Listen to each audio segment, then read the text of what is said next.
Assalamualaikum warahmatullahi wabarakatuh. Alhamdulillah, alhamdulillahi wassalatu wassalamu ala rasulillahi amma ba'd. Kaifa halukum ayuhat tullab? Bagaimana kabar kalian semua? Alhamdulillah antum bi khair. Alhamdulillah ana bi khairin aidan. Kabar Ustadz juga baik. Taib. Fi hadhil fursah atau fi hadal yaum, pada kesempatan kali ini kita akan belajar suatu bab mengenai al-ismu min haitsu qawaidi sharfi, atau yang artinya adalah isim yang ditinjau dari kaidah shorof. Namun sebelum kita memasuki pada pelajaran kali ini atau pada materi hari ini, alangkah baiknya kita mengulang terlebih dahulu atau murojaah pada pelajaran sebelumnya. Ayuhatullah, adakah di antara kalian yang masih ingat pembahasan apa yang kita bahas pada pertemuan sebelumnya? Yang masih ingat bisa angkat jari. Toib, ya Usman, judul apa yang kita bahas kemarin? Ayuh, kita kemarin telah membahas suatu judul yang berjudul al-kalimah atau jumlah, yaitu kalimat adalah susunan kata yang mempunyai arti sempurna. Dan kemarin juga kita membahas yaitu ada beberapa macam kalimat, bahwasanya kalimat itu terbagi menjadi beberapa macam. Ada yang mau menyebutkan kalimat terbagi menjadi berapa macam? Nah, tafadhol ya Ali. Taib, sahih. Al-kalimah yanqasimu ila salasah. Kalimat itu terbagi menjadi 3, yaitu isim, fi'il, dan huruf. Isim adalah kata yang menunjukkan benda, kata sifat, dan kata keterangan waktu. Ada yang bisa memberikan contoh?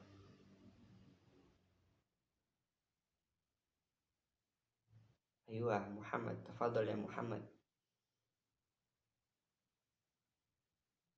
Ma'un. Taib, sahih, ma'un.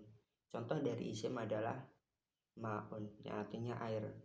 Banyak sekali contoh-contoh yang tertera di dalam isim seperti ma'un. Dan di dalam isim tersebut juga mempunyai tanda-tanda. Siapa yang ingin menyebutkan tanda-tanda isim? Ada berapa kemarin tanda-tanda isim? Iya, betul, ada 5. Yang pertama, menerima tanwin, sahih. Contohnya yaminun. Yang kedua, sahih, menerima alif lam. Contohnya al-yaminu. Yang ketiga, didahului oleh salah satu huruf nida atau panggilan. Ada yang bisa memberikan contoh? Sahih, ya Muhammadun, ya Ustadu. Yang keempat, diawali salah satu dari huruf jar.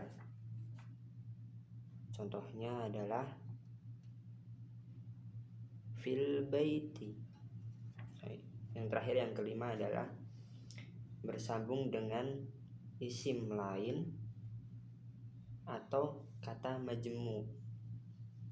Misal contohnya adalah Baitu Muhammadin, Baitu Muhammadin.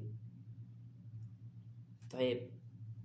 Yang kedua, ada yang menyebutkan kalimat terbagi menjadi 3. Yang pertama adalah isim, kemudian yang kedua apa? Yang kedua adalah fi'il atau disebut juga kata kerja yang menunjukkan waktu tertentu. Fi'il terbagi menjadi berapa kemarin? Sahih. Fi'il terbagi menjadi 3, yaitu fi'il madhi, fi'il mudhari, dan fi'il amr. Siapa yang mau menyebutkan contoh masing-masing fi'il tersebut? Ayo Umar, tafadhol ya Umar.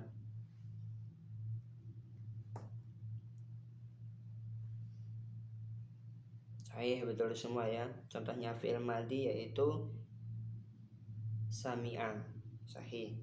Fi'il mudhari ya'lamu, sahih. Kemudian yang fi'il amr i'lam, sahih. Kemudian yang ketiga, selain isim, fi'il, yang terakhir apa? Ya, huruf, sahih.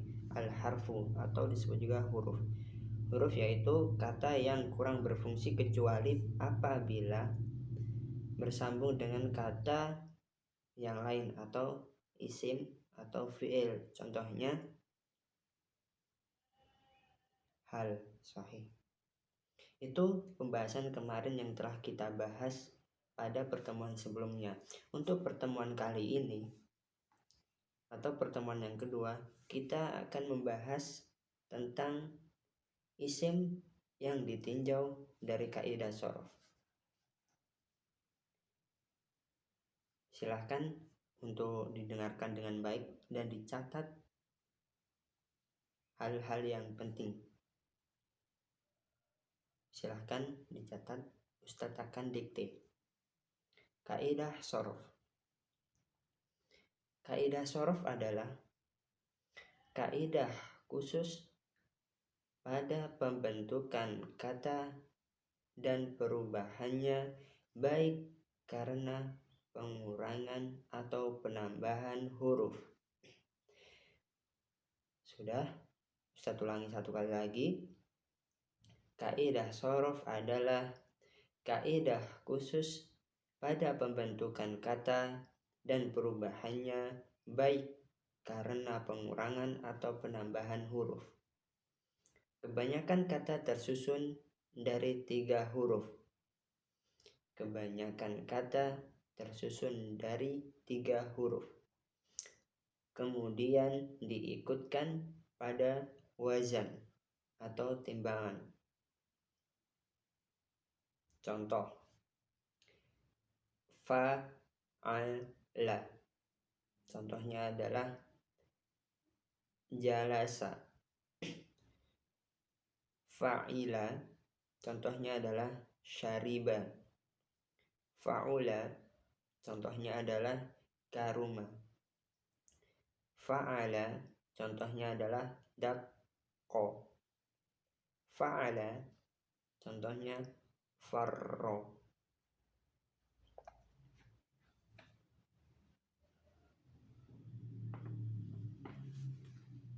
Ya. Jadi di dalam kaidah shorof ini, masalah pembentukan kata atau perubahan kata, baik karena pengurangan, yang pertama karena pengurangan, atau penambahan huruf, itu yang kedua. Akan tetapi, kebanyakan kata tersusun dari 3 huruf. Kemudian diikuti wazan atau timbangan. Contohnya tadi, di sini disebutkan fa'ala terdiri dari huruf fa, ain, dan lam. 3 huruf fa'ala. Contohnya adalah jalasa, jim, lam, dan sin. Kemudian yang kedua, fa'ila, fa, ain, dan lam. Contohnya adalah syariba, shin, ro, ba. Yang ketiga, faula, hurufnya yaitu fa, ain, lam. Contohnya karuma, kaf, ro, mim. Yang keempat, fa'ala, fa, ain, lam. Contohnya dakko, dal, dan kof. Kenapa di sini cuma ada 2 huruf? Karena dakko ini ditandai dengan tasydid, dakko, yang mana asal katanya adalah dal, kof, dan kof. Maka di sini ditasydid menjadi dakko. Itu sedikit kaidah shorof. Kemudian kita memasuki bab pertama, yaitu al-ismu bin nadri ila bunyatihi. Isim ditinjau bangunan huruf akhirnya. Yang pertama, isim ditinjau dari bangunan huruf akhirnya ada 4. Ada berapa ikhwah? Sahih, ada 4. Yaitu yang pertama, isim maskur, ya. Yang kedua, isim mankus. Yang ketiga, isim mamdud. Yang keempat, isim sahih. Mari kita bahas satu persatu. Isim maksur adalah isim yang diakhiri dengan huruf alif, yang huruf sebelumnya berharokat fathah. Contohnya adalah ad-dunya. Ya, isim maksur adalah isim yang diakhiri dengan huruf alif yang sebelumnya berharokat fathah. Contohnya ad-dunya. Contoh lain selain ad-dunya, al-mustafa. Contoh lain al-huda. Sampai sini bisa dipahami? Baik. Kemudian yang kedua, isim mankus. Isim mankus adalah isim yang diakhiri dengan ya, yang huruf sebelumnya berharokat kasroh. Ya. Contohnya ar-ra'i, al-musalli, ad-da'i. Ya. Isim mankus ini berbeda dengan isim maksur. Kalau isim maksur itu isim yang diakhiri dengan huruf alif yang sebelumnya berharokat fathah. Sedangkan isim mankus, isim yang diakhiri dengan huruf ya yang harokat sebelumnya kasroh. Akan tetapi di sini ada pengecualian.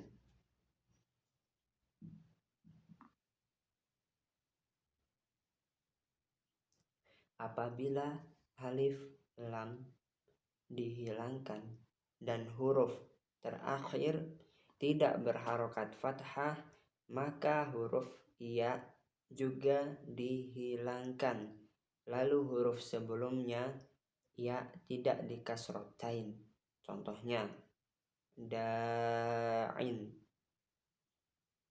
Kalau hukum awalnya ada ya, ada alif lam.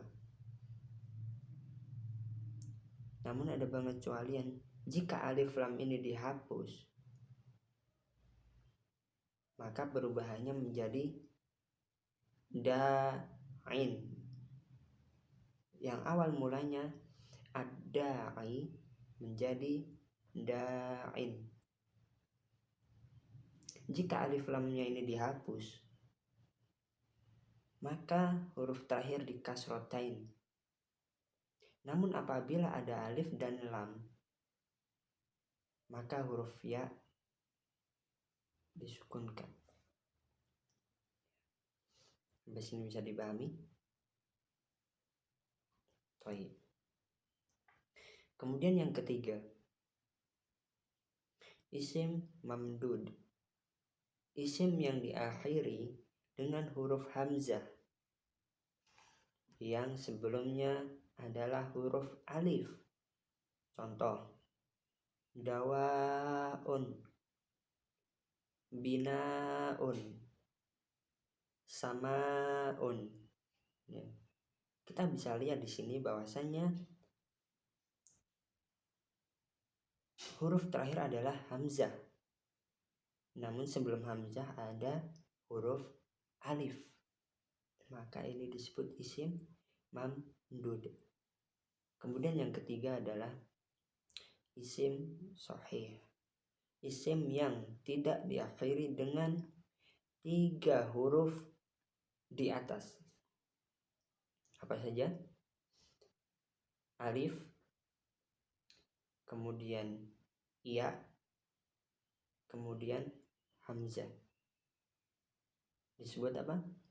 Isim sahih. Jika tidak ada 3 huruf tersebut. Alif, ya, dan hamzah.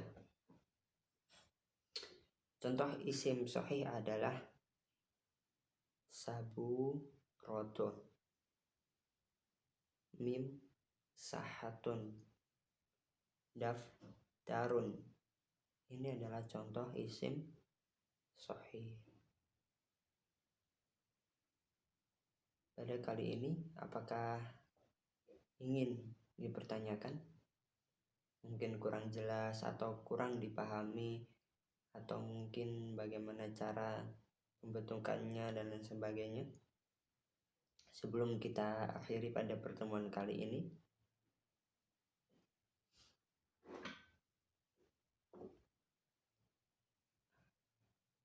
Toib, bila tidak ada pertanyaan atau bisa dipahami semuanya, mungkin cukup sekian dari Ustadz yang bisa Ustadz sampaikan kepada teman-teman semua. Semoga ilmu yang sedikit ini bisa bermanfaat bagi kita semua, dan semoga kita tetap diberkahi oleh Allah Subhanahu wa Ta'ala. Dan jangan lupa untuk dimurojaah kembali setelah pulang sekolah nanti ya. Mungkin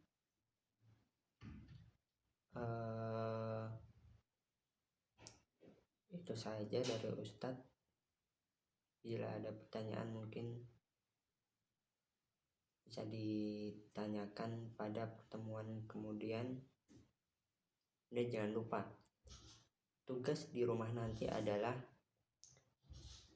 kalian wajib mencari contoh di setiap pembagian ini, masing-masing 3.